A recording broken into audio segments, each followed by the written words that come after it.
Today I'm at Kura Sushi, and I would like to talk about my life in Japan, adulting diary. It's been 5 years since I moved to Japan, and my life changed completely. I was so used to being with my family, and being Asian means you got to be kind of more family orientated. I was always surrounded by people until one day, after I graduated, I decided to come to Japan. And while you're in a country, you don't know anyone, and culture is completely different, it can be a bit scary, I must say. But that anxiousness, that fear can actually turn into excitement.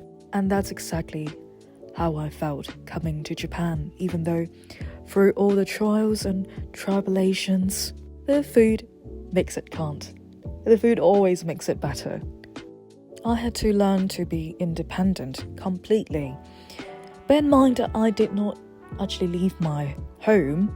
When I was studying in uni, I actually stayed at home because it was relatively close and I can save money that way.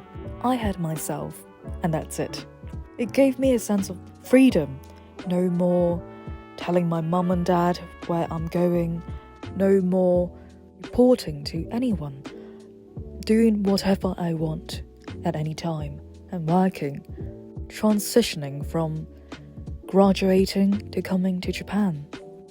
It really isn't just sunshine and rainbow in Japan, like a lot of people say and romanticize it.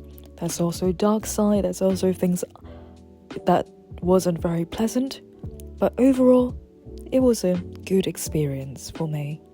And being an English teacher in Japan, it all feels so new for you.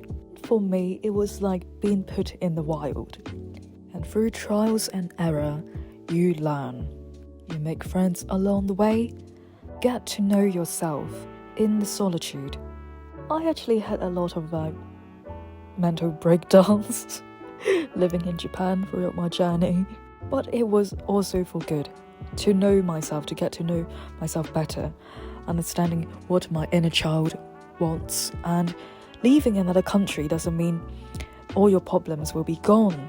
It stays with you until you are ready to face it.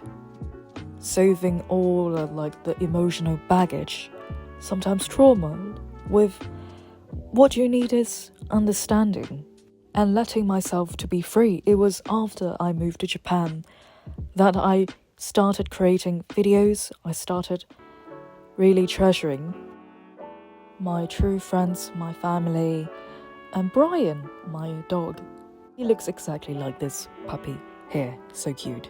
When you're in an entirely different environment, you have to adjust a lot.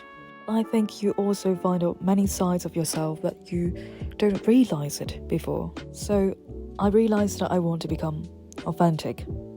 Instead, it's more like I'm becoming who you are not and accepting who you are. And instead of forcing things to be a certain way, now I just do what makes me happy and fun and enjoy the food. I really think self-love is the answer.